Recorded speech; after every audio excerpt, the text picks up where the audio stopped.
I'm not going to waste your time. This is the complete guide on how to dominate as a central midfielder. I know some of you are saying, I am not a midfielder. Don't worry, this could actually help you even as a defender, winger or striker. Before we understand how to dominate, let's make sure we understand what a central midfielder actually does. Because the position has evolved dramatically over the years and many coaches still teach outdated concepts. The central midfielder is the link between defense and attack, but that's just scratching the surface. You're the player who sees more of the ball than anyone else.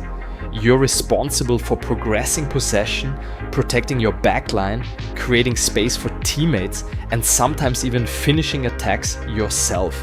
Think about the best midfielders in the world right now. Players like Pedri, Bellingham, and more.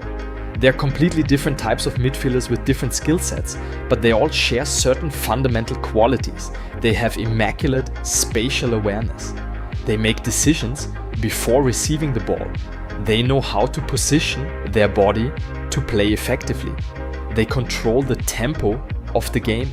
They develop these qualities through understanding and training the right way. And that's exactly what we're going to break down today. Let's start with what I call the 3 pillars of midfield mastery: spatial awareness, body orientation, and decision making. Master these 3 elements and you'll instantly elevate your game beyond 90% of other midfielders. First pillar, spatial awareness. Spatial awareness is your ability to understand the pitch, geography at all times. Where are the spaces? Where are the defenders? Where could your teammates move next? Elite midfielders are constantly scanning the field 3 to 4 times before receiving a pass. They are updating their mental map of the pitch every few seconds. This is what separates players like Sergio Busquets from the rest. A study showed he scans his surroundings up to 8 times in the 10 seconds before receiving a ball. Exactly, 8 times before receiving a ball. You probably do it maybe once or twice. The consequences of poor scanning are severe, especially for midfielders that don't have a 360 degrees view like a defender or a winger. If you don't scan enough, you'll almost always take a negative touch or make a backward pass because you simply didn't know what was around you. Here's how to train this. During small-sided games, challenge yourself to scan over your shoulder at least 3 times before each time you receive the ball. Make it a conscious habit until it becomes unconscious. At first, it'll feel mechanical, even a bit slow, but stick with it. Another drill I love for this. Play a lot of rondos with your teammates, but add this one thing. 2 players defending in the center and 1 player, in this case you, receiving the ball and passing. For solo training, use the wall and an app called Switchdone. Select the color green and red. Pass against the wall. But before the ball returns, turn your head to look at specific colors you've set up behind you. If it's green, turn. If red, pass to the wall again. The goal of these drills is to create the habit. You can't waste time thinking consciously about scanning. So practice it a lot until it's natural. Second pillar, body orientation. Here you can actually see the difference between amateur midfielders and the pros. When a midfielder receives the ball with their back to goal and closed body position, they are immediately under pressure and limited to backwards or sideways passes. Their first touch becomes predictable and they can't progress the play. Instead, learn to open your body before the ball arrives.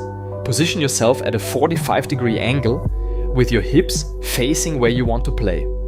This allows you to see more of the field and gives you options in all directions. Watch Toni Kroos. He rarely receives the ball square on. He's almost always positioned at an angle that allows him to play forward immediately. His body is never closed off. The right body orientation achieves 3 crucial things. It lets you see more of the field. It gives you more passing options. It makes you harder to press because you can move in multiple directions. To train this properly, start with shadow play.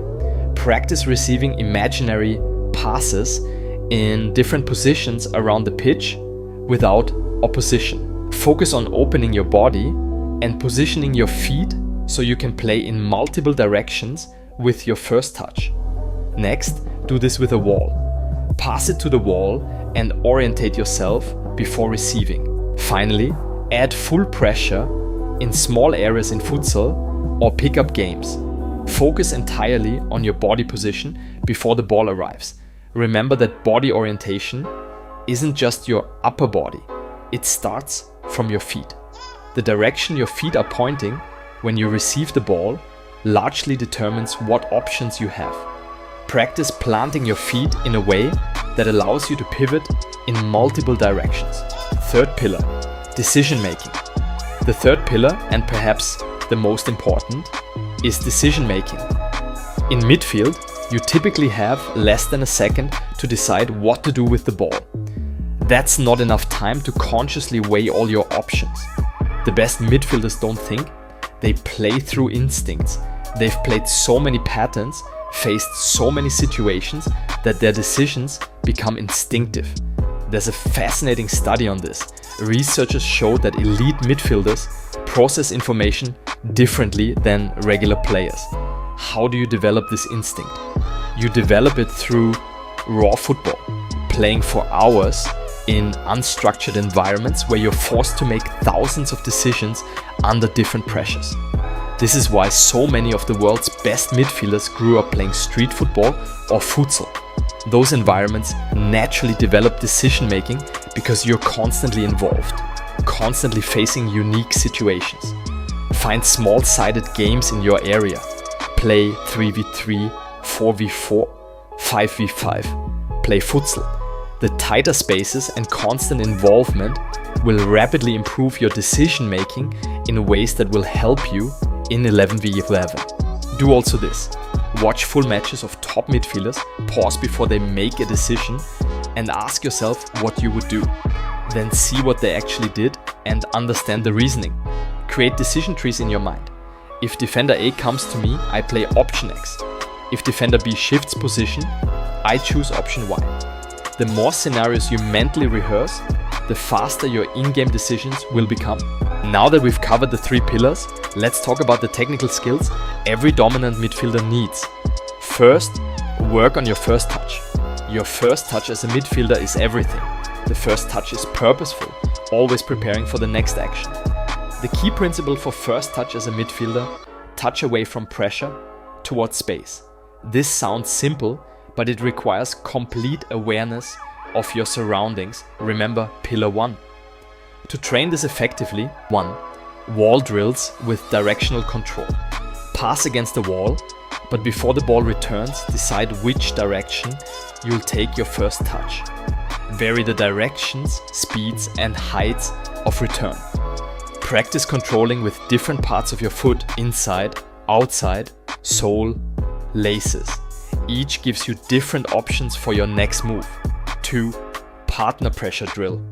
Have a partner pass to you in a corner and then he snaps against you and you should get out of pressure with one touch. And of course, the best drill for first touch is juggling and wall juggling. Learn to juggle with every part of the body. The second thing to train as a midfielder is passing. As a midfielder, you need to master different types of passes for different situations. 1. The progressive pass.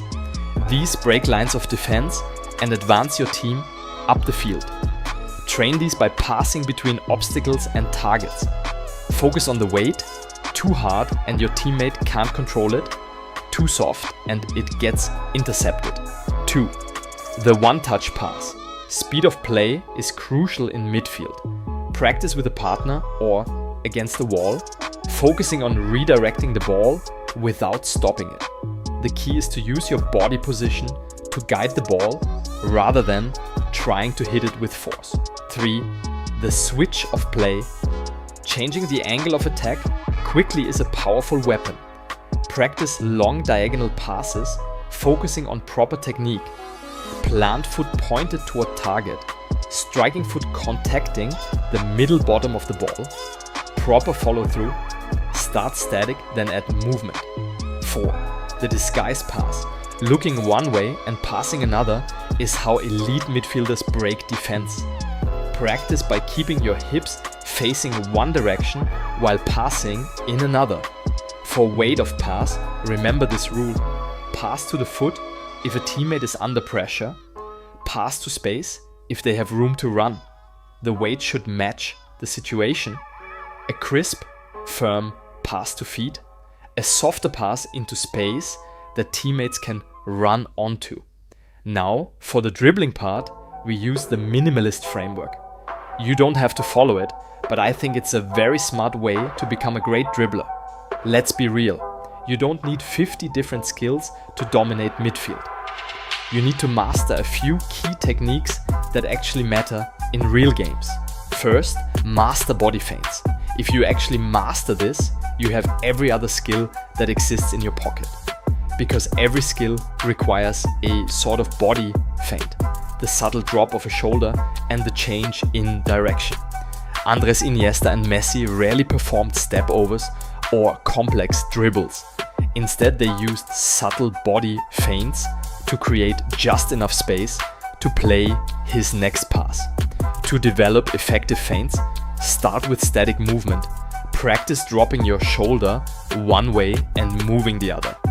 Add head feints, look one way but move another. This works because defenders sometimes naturally focus on your head position. Progress to hip feints, slightly rotate your hips as if moving in one direction, then quickly change to another. The effectiveness of a feint comes from selling it completely. Commit to the fake motion with your whole body before changing direction. The next step is to practice feints in pickup games. The other skills are roulette and la croqueta. Same strategy, start static, then add movement and then try it in pickup games until it's natural. Of course, you can master other skills depending on your style, but I think these 3 are already enough. Now, let's focus on positioning intelligence. First, you need to understand the concept of triangles.